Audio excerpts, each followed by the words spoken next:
तो यहाँ पे एसिटिक एनहाइड्राइड से रिएक्ट करके क्या बनाएगा, 2 एसिटाइल फ्यूरेन और ये बनाएगा 2 मिथाइल फ्यूरेन।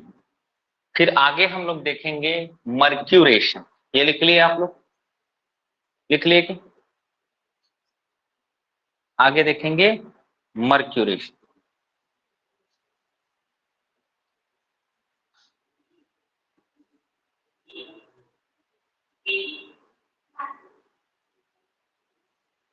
मर्क्यूरेशन में क्या होता है,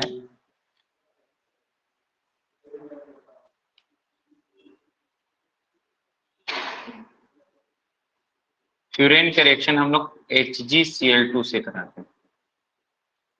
HgCl2 सोडियम नाइट्रेट के एक्वस मीडियम में, तो हमको यहाँ पर ये प्रोडक्ट मिलता है, ये टाइप का सॉल्ट है, 2 क्लोरोमर्क्यूरी फ्यूरेन। अब इसका रिएक्शन हम लोग आगे आयोडीन से करेंगे, तो ये ग्रुप रिप्लेस होकर क्या आ जाएगा, आयोडीन लग जाएगा।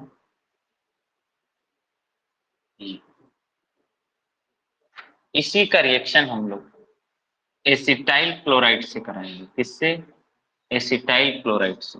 तो क्या बन जाएगा, एसाइलेशन हो जाएगा। ऐसे हर हेट्रोसाइक्लिक कंपाउंड के रिएक्शन थोड़े अलग अलग हैं, तो आपको थोड़ा याद करते हुए लिख लिख के पढ़ना है। अलग अलग के अलग अलग हैं, कई बार कुछ कोई रिएक्शन देता है, कोई रिएक्शन नहीं देता है। ठीक है, चलिए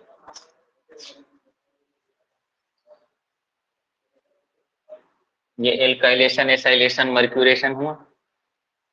ये आपको एग्जाम में स्टेप बना के दे सकते हैं। कैसे, फ्यूरेन ये दे दिया A, फिर दे दिया I2B, है ना, फिर दे दिया A के बाद ये B, ऐसे स्टेप बना के दे सकते हैं। चलिए आगे चलते हैं।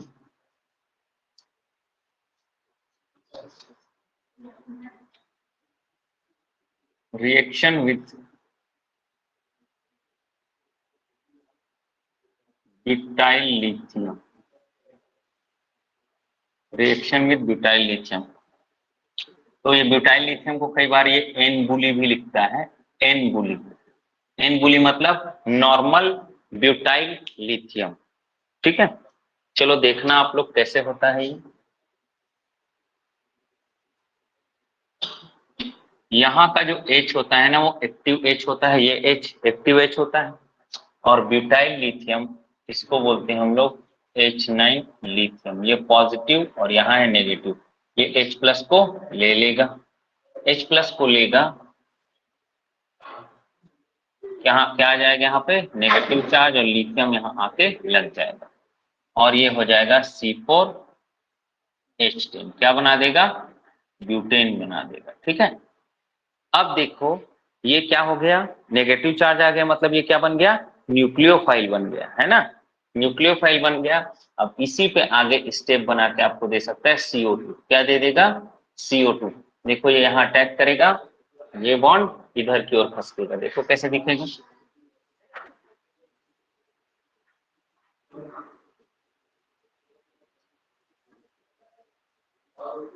लिथियम यहाँ लग जाएगा।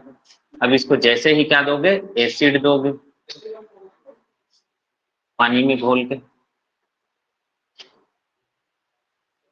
क्या बन जाएगा, ये C डबल। ठीक है, तो ब्यूटाइल लिथियम, इसी जब लिथियम कोई भी मेटल आयन कार्बन से डायरेक्ट जुड़ता है, इस रिएक्शन को क्या बोलते हैं हम लोग, मेटलेशन रिएक्शन भी बोलते हैं। क्या बोलते हैं, मेटलेशन रिएक्शन। हिंदी में इसको धातुकरण बोलते हैं, मेटलेशन, धात्वीकरण या धातुकरण। ठीक है, लिखिए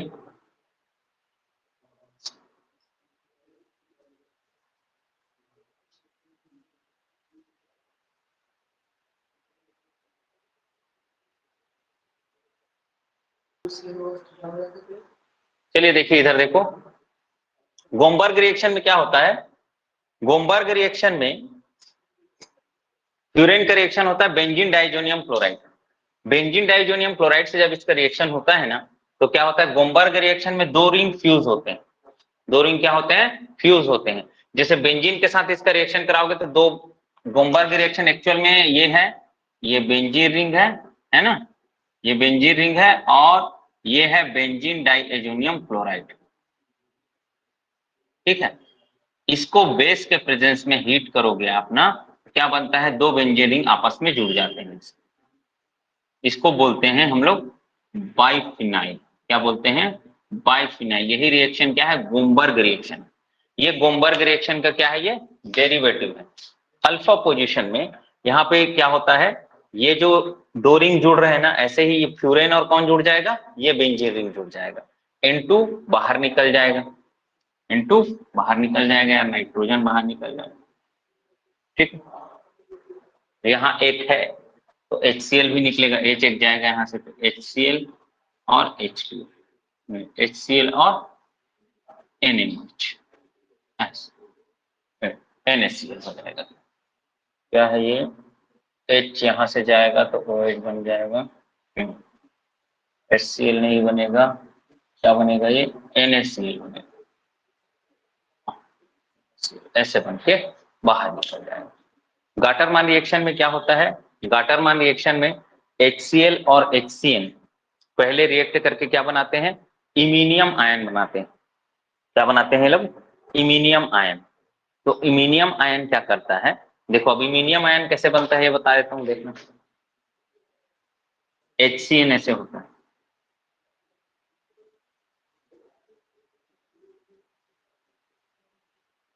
ठीक है, HCN ऐसे होता है। अब यहाँ पे लोन पेयर किसके पास है, नाइट्रोजन के पास है।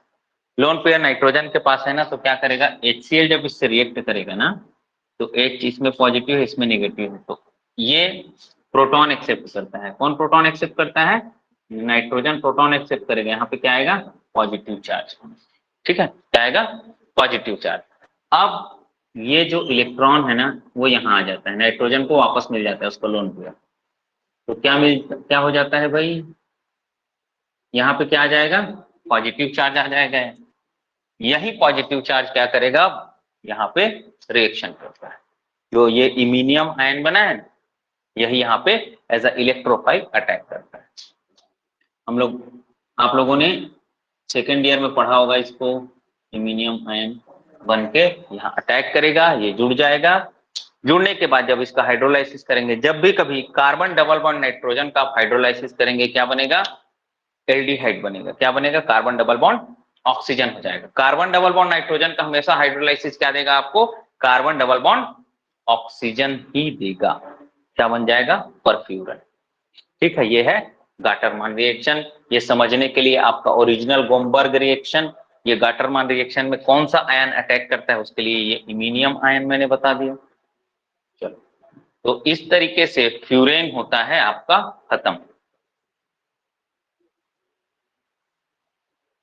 तो हम लोग देख रहे हैं पायरॉल। तो सबसे पहले पायरॉल में हम लोग देखेंगे, पायरॉल में क्या देखेंगे हम लोग, रेजोनेटिंग स्ट्रक्चर इसका देखेंगे। तो हम लोग देखो, ये गलत बना है, बुक में थोड़ा सुधार लेना है यार। मैं चालू कर रहा हूं इधर से, देखो ये बॉन्ड यहाँ, तो ये बॉन्ड यहाँ। जैसे मैं बना रहा हूं वैसे बनाएंगे आप लोग। वापस से जब तक हमको पायरॉल सेम स्ट्रक्चर में ना मिल जाए, तब तक हम रेजोनेंस कराएंगे। और रेजोनेंस हम कहां से कहां कराते हैं, 1 to 3rd पोजीशन पे हम लोग रेजोनेंस कराते हैं। देखिएगा ध्यान से, ये बॉन्ड यहां बनाएगा, 1 2 3, इस पोजीशन पे नेगेटिव चार्ज आएगा। देखो कैसे दिखेगा ये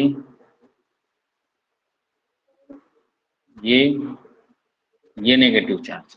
अब देखिए, ये बॉन्ड यहां और ये बॉन्ड यहां।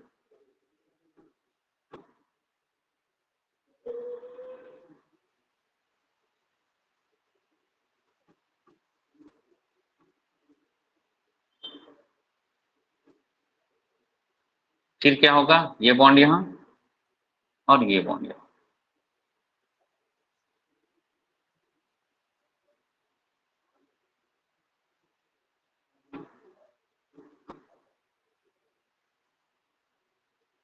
अब क्या होगा, ये बॉन्ड यहाँ और ये वापस से मिलेगा।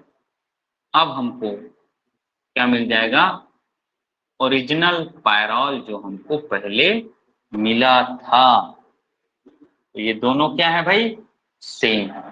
तो रिजोनेटिंग स्ट्रक्चर इसके कितने बनेंगे भाई, देखिए आप लोग, ये एक, ये दो, ये तीन, ये चार और ये पांच, ये दोनों तो सेम है ना। तो 5 रिजोनेटिंग स्ट्रक्चर बनेंगे और इस पायरॉल में नाइट्रोजन का जो लोन पेयर है चारों के चारों कार्बन पे, मतलब चारों के चारों कार्बन पे क्या है, डीलोकेलाइज्ड है। कार्बन तो 4 ही है ना, चारों कार्बन पे क्या है, डीलोकेलाइज्ड है। चलिए बनाइए।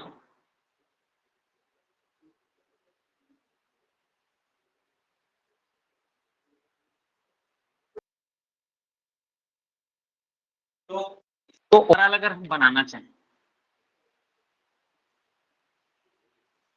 ओवरऑल अगर हम बनाना चाहें तो ये बन जाएगा, ये नेगेटिव चार्ज है ना, ऐसे बना सकते हैं। अब सबसे इंपॉर्टेंट हमारे पास जो चीज है पढ़ने लायक और क्वेश्चन एग्जाम में जो आता है, रिलेटिव स्टेबिलिटी ऑफ, लिखो क्वेश्चन लिखो, relative stability of, relative stability of, relative stability of thiophene, pyrrole and furan, and furan. Hindi में लिखना चाहे तो थायोफिन, पायरॉल और फ्यूरेन की आपेक्षिक स्थायित्व, थायोफिन, पायरॉल और फ्यूरेन की आपेक्षिक स्थायित्व। ठीक है, तो मैं आप लोगों को समझाना चाह रहा हूं किसका स्टेबिलिटी ज्यादा होता है और क्यों होता है। ठीक है, मैं थ्योरी नहीं लिखा रहा हूं, मैं समझा रहा हूं कॉन्सेप्ट, आप लोग बिल्कुल समझ जाएंगे। ठीक है, तो तीनों के तीनों कंपाउंड क्या है, तीनों के तीनों कंपाउंड को मैं बना लेता हूं जी यहाँ पे, है ना। ये थायोफिन हो गया हमारा, ये थायोफिन हो गया, ये पायरॉल हो गया, ये हो गया फ्यूरिन। ये थायोफिन है, ये पायरॉल है और ये क्या है, फ्यूरिन। ठीक है, तो हम लोग देखते हैं तीनों के तीनों क्या है, तीनों के तीनों में 6 पाई इलेक्ट्रॉन्स है। मतलब ये कौन से रूल को फॉलो कर रहा है, 4n+2 हकल रूल को फॉलो कर रहा है। किसको, हकल्स रूल। मतलब सारे के सारे कैसे हैं, ऑल आर एरोमेटिक, सभी के सभी एरोमेटिक नेचर के हैं, एरोमेटिक कैरेक्टर के हैं। सभी के सभी में जो रेजोनेंस हाइब्रिड है वो क्या है, सेम है। सभी के सभी में क्या प्रेजेंट है भाई, रेजोनेंस प्रेजेंट है, या डीलोकेलाइजेशन बोले, डीलोकेलाइजेशन प्रेजेंट है। अब हमें कुछ देखना है, इलेक्ट्रॉन नेगेटिविटी का ऑर्डर क्या है। तो इलेक्ट्रॉन नेगेटिविटी का ऑर्डर क्या है भाई, इलेक्ट्रॉन नेगेटिविटी हिंदी में बोलते हैं विद्युत ऋणता। विद्युत ऋणता का ऑर्डर क्या है, ऑक्सीजन, नाइट्रोजन और सल्फर, ऑक्सीजन, नाइट्रोजन और सल्फर। अब हम लोगों को ये चीज पता है, मैं आप लोगों को एक साथ कॉन्सेप्ट बता दूंगा, फिर सिर्फ मैं वो चीजें लिखा रहा हूं यहाँ पे जो आपको समझना है। इसको एक बार समझ जाओगे ना फिर कभी नहीं भूलोगे आप लोग। क्या होता है, aromaticity is directly proportional to stability. Aromaticity जितना ज्यादा होगा उस कंपाउंड का स्थायित्व उतना ही ज्यादा होता है। अब एरोमेटिसिटी, एरोमेटिसिटी के इनवर्सली प्रोपोर्शनल होता है क्या, इलेक्ट्रोनिगेटिविटी। यार क्या होता है, इलेक्ट्रोनिगेटिविटी। मतलब जो ज्यादा इलेक्ट्रोनेगेटिव होगा उसका एरोमेटिसिटी क्या हो जाएगा, कम। तो एरोमेटिसिटी का ऑर्डर क्या हो जाएगा, एरोमेटिसिटी का ऑर्डर क्या हो जाएगा जी, ज्यादा इलेक्ट्रोनेगेटिव कौन? ऑक्सीजन। ऑक्सीजन मतलब फ्यूरेन वाला, है ना। तो ये इलेक्ट्रोनेगेटिव ज्यादा है तो एरोमेटिक क्या हो जाएगा? ये कम हो जाएगा, क्योंकि इनवर्सली प्रोपोर्शनल है ना भाई, इनवर्सली प्रोपोर्शनल। तो एरोमेटिसिटी का ऑर्डर क्या हो जाएगा? थायोफिन,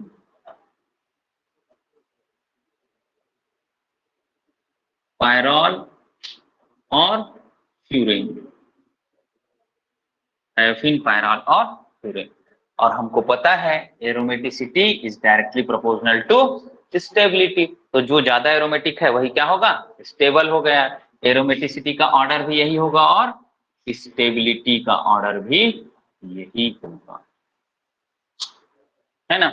और जो स्टेबिलिटी होता है ना, स्टेबिलिटी, ये रिजोनेंस एनर्जी के भी डायरेक्टली प्रोपोर्शनल। रिजोनेंस एनर्जी, तो रिजोनेंस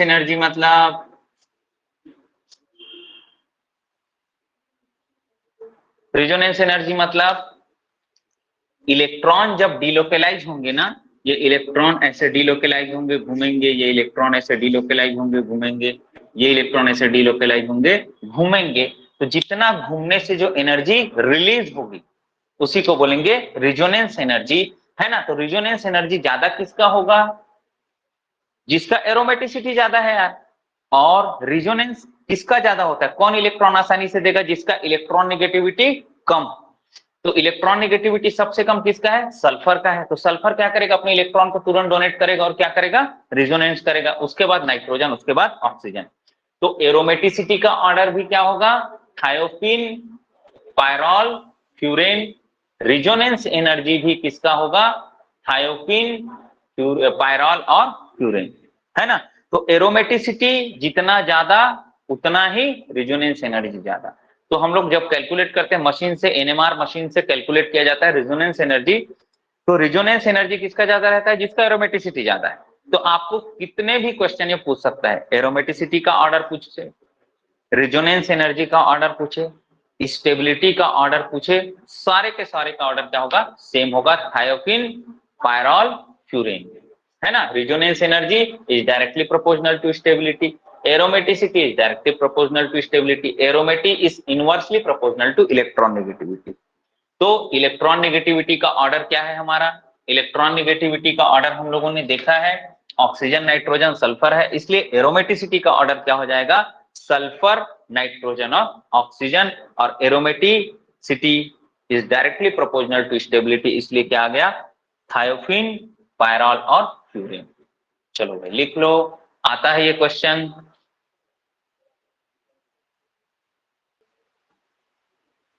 चलिए अब हम लोग देखेंगे मॉलिक्यूलर स्ट्रक्चर या molecular orbital structure of pyrrole. Molecular orbital structure of pyrrole, molecular orbital structure of pyrrole. तो देखेंगे ध्यान से, कई लोग बनाने में बहुत गलतियां करते हैं। तो सबसे पहले हमको क्या करना है? कार्बन बना लेना, 1 2 3 और ये 4, और पांचवा क्या रहेगा? नाइट्रोजन रहेगा यार, है ना। पांचवा क्या रहेगा? नाइट्रोजन रहेगा, पांचवा नाइट्रोजन रहेगा। अब देखो, अब इससे एक एक हाइड्रोजन जोड़ना है हमको, एक एक हाइड्रोजन जोड़ना है। ये जोड़ दिए क्या? अब मेरी बात सुनो आप लोग, ध्यान से सुनो भैया इधर। क्या ये कार्बन अब sp2 हाइब्रिड दिख रहा है क्या? दिख रहा है ना sp2 हाइब्रिड। कैसे sp2 हाइब्रिड? जो जितना सिग्मा बॉन्ड बनाएगा उतना उसका हाइब्रिडाइजेशन होता है। कैसे? 1 सिग्मा 2 सिग्मा 3 सिग्मा। ये कार्बन का देखो, 1 सिग्मा 2 सिग्मा 3 सिग्मा। 3 सिग्मा मतलब 1 s और 2 t। तो कुल कितने हो जाएंगे हाइब्रिड ऑर्बिटल? 3, sp2। कितने sp2 हाइब्रिड ऑर्बिटल हैं? 3, है ना। तो 3। अब हम क्या बनाएंगे? पाई बॉन्ड के लिए क्या बनाएंगे? वेकेंट pz ऑर्बिटल बनाएंगे। sp2 हाइब्रिड है ये कार्बन। ये कार्बन कैसे है? ये कार्बन भैया sp2 hybrid. sp2 hybrid orbital में एक s, px और py ऑर्बिटल यूज हो गया है। pz क्या बचा होगा भैया? वेकेंट बचा होगा, खाली बचा होगा यार। तो सभी कार्बन पेयर हम लोग सभी कार्बन पे हम लोग क्या बनाएंगे, अब एक वेकेंट पीजेड ऑर्बिटल बनाएंगे। क्या बनाएंगे, वेकेंट पीजेड ऑर्बिटल बनाएंगे। ये वेकेंट पीजेड ऑर्बिटल में एक एक इलेक्ट्रॉन रहता है, वो डॉट के फॉर्म में लिखा है, आप ऐसे लिख सकते हो। अब क्या होगा, ये जो ये भी है ना, ये नाइट्रोजन क्या है भैया, ये नाइट्रोजन भी sp2 हाइब्रिड है, 1 2 3। और ये जो लोन पेयर है ना, लोन पेयर आपके p ऑर्बिटल में रहेगा। लोन पेयर क्या रहेगा, इसके p ऑर्बिटल में रहेगा, ऐसे ये p ऑर्बिटल में, ये भी sp2 हाइब्रिड है। अब हम लोगों ने देखा है ये कार्बन आपस में क्या बनाते रहते हैं, p ऑर्बिटल से पाई बॉन्ड बनाते रहते हैं। क्या है, ये पाई बॉन्ड का इंटरेक्शन है। और ये इंटरेक्शन क्या होते रहता है, पूरे रिंग में चलते रहता है ना, रिंग के ऊपर और नीचे। पाई इलेक्ट्रॉन डेंसिटी कहाँ कहाँ होती है भाई, रिंग के ऊपर और नीचे में। तो ऐसे आप लोगों को ये दिखेगा जब आप लोग बनाओगे। ये देखो, रिंग के ऊपर और नीचे पाई इलेक्ट्रॉन डेंसिटी। अब इसको थोड़ा लेबलिंग कर दो यार। लेबलिंग कैसे करेंगे, ये कार्बन कैसा है, sp2 हाइब्रिड है। ये नाइट्रोजन कैसा है, ये भी sp2 हाइब्रिड है। ये जो ऑर्बिटल है ना, कार्बन पे जो ऑर्बिटल है वो क्या है भाई, इसको बोलेंगे अनहाइब्रिड। वेकेंट के जगह अनहाइब्रिड, एक एक इलेक्ट्रॉन इसलिए वेकेंट नहीं बोलेंगे, अनहाइब्रिड पीजेड ऑर्बिटल, है ना। और ये जो बॉन्ड बन रहा है वो कैसा है, पाई बॉन्ड है यहाँ, है ना भाई। ये जो डॉटेड वाला जो लाइन है वो पाई बॉन्ड है। बाकी ये जो नीले कलर में जो बना है, ये सिग्मा है, ये सिग्मा है, ये सिग्मा है, ये सिग्मा है, ये सिग्मा है, ऐसे बाकी सिग्मा बॉन्ड आप लोगों को दिख रहा है। तो कैसे लिख सकते हैं इसको, लिखने के लिए सबसे सिंपल तरीका क्या लिखेंगे, सभी कार्बन sp2 हाइब्रिड होते हैं। और ये सभी कार्बन sp2 हाइब्रिड होने के साथ साथ कितने सिग्मा बॉन्ड बनाएंगे, 3 सिग्मा बॉन्ड बनाते हैं, जिसमें से 2 सिग्मा बॉन्ड ये कार्बन से बनाएंगे, जिसमें से 2 सिग्मा बॉन्ड ये खुद कार्बन से बनाएंगे, तथा 1 सिग्मा बॉन्ड किससे बनाएंगे, हाइड्रोजन से बनाएंगे। और सभी कार्बन के ऊपर में क्या रहेगा, एक तो अनहाइब्रिड पीजेड ऑर्बिटल रहेगा। और यही पीजेड ऑर्बिटल क्या करेगा, पाई बॉन्डिंग में पार्टिसिपेट करेगा, है ना। ऐसे ही नाइट्रोजन भी 3 सिग्मा बॉन्ड बनाता है। और नाइट्रोजन के अनहाइब्रिड पीजेड ऑर्बिटल में एक लोन पेयर रहता है, जो लोन पेयर बाकी क्या करता है, डीलोकलाइजेशन में पार्टिसिपेट करता है। इसमें पार्टिसिपेट करता है, ये डीलोकलाइजेशन में पार्टिसिपेट करता है, ये रिंग में घूमते रहता है। तो ये हुआ molecular structure, molecular orbital structure of pyrrole. अब इसको मैं ऐसे करके भी दिखाना चाहूं, देखिएगा ध्यान से आप लोग।